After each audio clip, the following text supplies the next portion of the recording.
Hey y'all, this is AL Think Madame, and this is the recap review for Harlem. So we are starting exactly where we left off last time. Ian and Camille are around the corner going off about this situation. He feels like she coming at him, attacking him, and trying to take him down because she found out that he's engaged to somebody else. And she looking at him like, why would I know where you work? Like, that ain't got nothing to do with nothing. I didn't know you worked here. Like, what are you talking about? They going back and forth.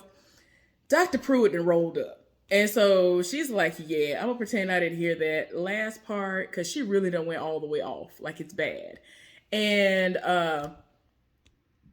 pretty much she wanna know how it's gonna go. Like, are you gonna still support it? Because I can obviously tell that there's some tension going on with this. But yeah, there's just gonna have to be a way for them to work through it. And she's just like, look, do what you gotta do, and like she's really trying to get her to step into some other responsibilities.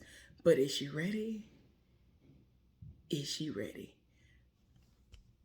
Dr. Pruitt asked her to be a panelist because the person who initially was supposed to do the panel, somebody passed away, whether it was a pet, a person, somebody sick, something going on. And she's trying to figure out, wait a minute, what you mean? Like today? She has been avoiding going to her therapy sessions, and y'all know she definitely need it right now. Like so much been going on that she's been skipping it.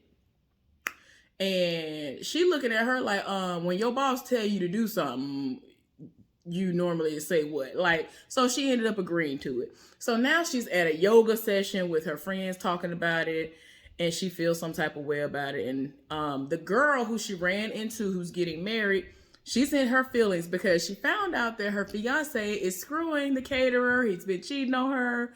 And she said the bachelorette party is still on, and it's pretty much going to be a I'm single and free party. That's what you might well say. Child, tell me why these heifers was in the middle of the situation and just started saying these ends ain't nothing, just saying stuff. I was like, wait a minute, y'all done went off. They just kept saying the N word over and over again. And in that establishment, they do not condone people saying words like that. And she was like, yeah, we don't allow that here. And so they done went off and they were asked to leave. They done paid for it and all of that, but it's an oh well type of situation as far as this woman is concerned. Like, you got to get up out of here. So Ty is trying to get her hair cut for her Forbes photo shoot. And so some dude come in who is like a new barber at the barbershop that she goes to. And he is like very trifling. Like, he don't care what he talk about. He don't care what he say. And he brings in a lot of good customers or whatever, but he doing the most. And so it's supposed to be a safe space. And so her barber tried to speak up for her. Old boy still talking vulgar and like trash. And it's like, I don't understand. And my thing is this, like, if you knew, if you know what's going on, if you know that you have women in the building, why wouldn't you kind of read the room or just keep that conversation on ice until she leaves? I don't understand.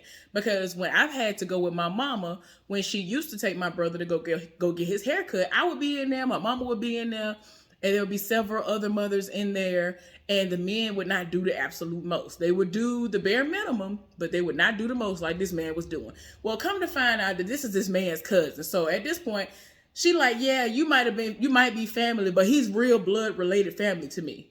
So it is what it is, like what you want to do. So she done got up. This man had already cut one little piece out of her head. I'm like, girl, you should have got your hair cut, or you should have did it before he actually put that clipper upside your head. Put the clippers upside your head like that. Because what is going on?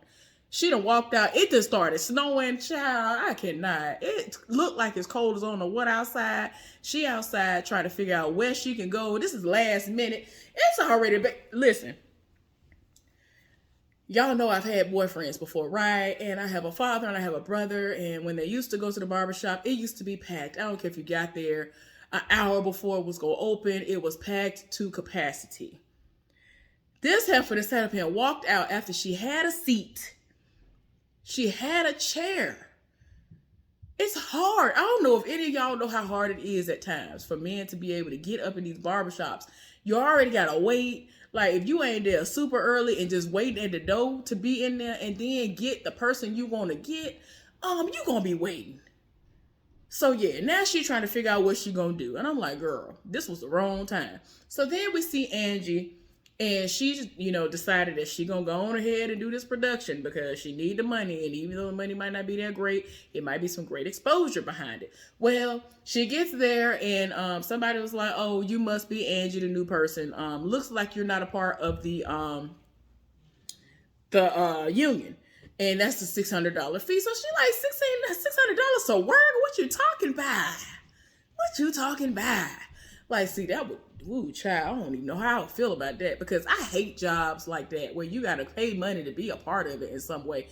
The point is, I ain't got no money. Like, she really was like, she pulled a me. She was like, can you start taking it out my check or something? Like, what is we talking about? Nobody got no money? Girl, like, she literally has no money. Girl. So anyway, she was like, yeah, if you don't have the $600 by the end of the week, we will find somebody to replace you. Bye. And so that's what she's gonna have to do. Figure out where she's gonna get the money from. And you already know, more than likely she's gonna go and ask Quinn. So anyway, the panel is happening. And I don't know where I know this man from, but I've seen him acting so many different things. But they're on the panel together, and they're having a nice little vibe, and it's cool. Hold on, y'all.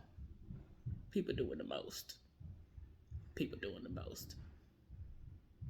But anyway, while they were in the middle of going back and forth, Camille had a moment, and it was very specific, where she was, basically referencing her ex and all that was going on. And so even Dr. Pruitt was like, yeah, I want this to be less Jerry Springer, because she was doing the absolute most. So yeah. Ty ended up walking past this Black-owned business. And it's like a female's version of like a spa. And it's supposed to be all about Black hair care, skin care, and all this other stuff. And so they're trying to encourage her and tell her that it's going to be amazing, and that we can give you like this hair steam process, like, treat yourself. Because Ty was like, it just seems like you trying to, butter me up for more money. That's what it sounds like. And so she was like, why not pamper yourself? Why not treat yourself? Like, the woman really sold her on it. Child, please. We'll get to that later on. So anyway, Camille is on the phone, and she's talking to Quinn. And it's winter. It's the winter solstice, y'all. The most is going on this. It seems like legit, when winter solstice happens, for a lot of people, the most do be popping off. So this heifer is supposedly at a Red Lobster. I'm like, I ain't never seen Red Lobster look like that before. Granted, I've been like twice, and like before the panorama, as a lot of people like to say, before all of the stuff happened, that has happened, because my friends have wanted to meet up there, and I'm like, okay, cool. One of my friends wanted me to take her for her birthday, and somebody else wanted to link up over there, so she and I went there, and I'm like, cool. The food was good, but it's not that deep for me, for nobody's Red Lobster. So the man that was on the panel with her done rolled up. And so she looking like, oh, okay. She was like, yeah, I typically don't do this place, but, it is what it is. This heifer is a regular. She lives for Red Lobster. So trying to figure out, like, what's going on. He done rolled up on her, and he kind of want to link up with her. And so she was like, cool, all right. Like, you could tell that he here for her. So he walk off and go on by his business. Then we see Quinn at her shop, and she's talking to Angie. And of course, she's asking her for the money. And she was like, girl, I had barely have money for my rent. My rent done went up. Like, what is you talking about? So this heifer came in, who is a, big spender. She has a child. And like, she's very desperate for this money. And the woman talking to her, she was like, man, my Jamaican nanny quit, and I need somebody to watch my child or whatever. This heifer put on an accent and tried to make it seem like she was Jamaican, because she was like, the woman has to be Jamaican. I grew up with a Jamaican nanny. She has to be Jamaican. And so she did what she did. Now, keep in mind, Quinn is West Indian, and one of her parents is Jamaican, if I'm not mistaken. But anyway, so she told her that's cultural appropriation and all this other stuff. Like, she was reading her, and she was like, but girl, I gotta do what I gotta do to get this money. Like, how am I gonna get this money? I ain't gonna get no other way. I gotta do what I gotta do. So it is what it is. So anyway, We see the ladies go out, as they always do. They go out so much, child. Like, y'all have too much money to blow. They done went out to a strip club, and while they out there, they talking, and then all of a sudden, Camille sees somebody who she thinks she knows from school. She was like, wait a minute. We used to go to school with him, and this is the dude that y'all knew from 101, whose name on there was Arnez.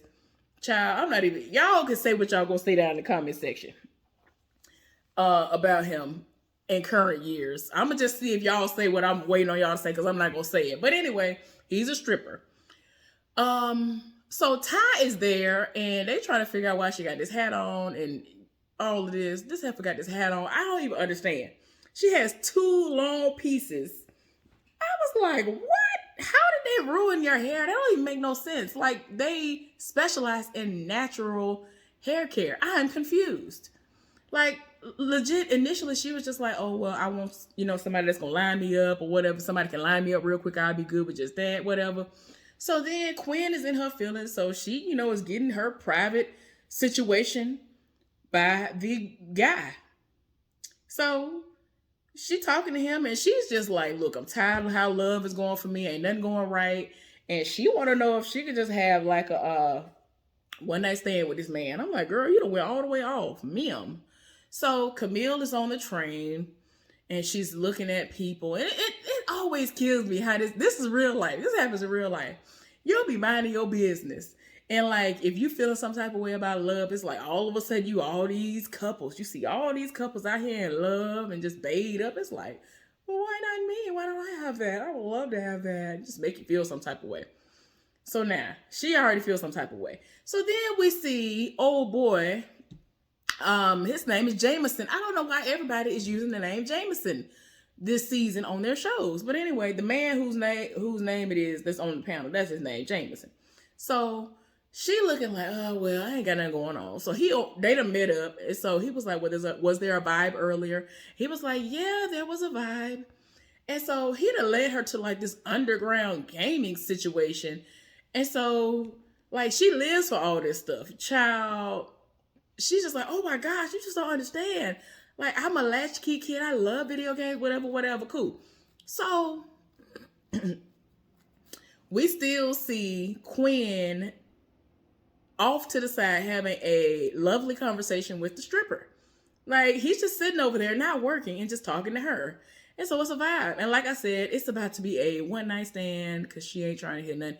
And like, he's confused because he was like, well, I'm a good guy. I'm a nice guy. I'm just doing this. Like, it is what it is, but it is what it is. So anyway, we see Jameson and Camille walking, and then they kiss and they're having a moment. And I'm like, girl, not y'all finna have sex, child.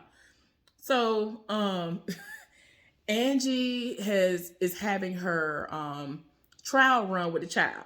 So she told her, well, you'll be hired. I just go ahead and give you your $600 as your trial or whatever, like for your first, as an advance. So she ended up going over there, and she told her that she is hired, but this heifer just want to hurry up and get away from this child. This heifer talking about, I see you in 5 or 6 hours, ma'am. Now you know good and well you're wrong. And so her accent left pretty quickly, and even the little girl was like, where's your accent? And so she brought it back. So yeah, because Ty's hair was destroyed, she ended up getting a wig that Angie had in her purse. And so she ended up like shaving her hair off. And so while she was at the shoot, like she's feeling some type of way because she's very insecure about what her hair looks right now. And so old girl who interviewed her is there. And so she was like, what's the problem? Let me see what's going on. So she peeled the wig off, and she was like, now I'm even more intrigued. Like, she living for her hair. So now she kills the photo shoot, and it's good. Tell me why this heifer spent the night with Jameson, and she was supposed to meet up with Dr. Pruitt at like 9 or 9:30 that morning, and it's like 12 something.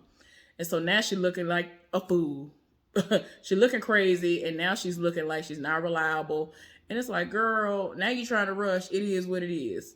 Oh, well. But anyway, that's the end of it. Now she's looking crazy.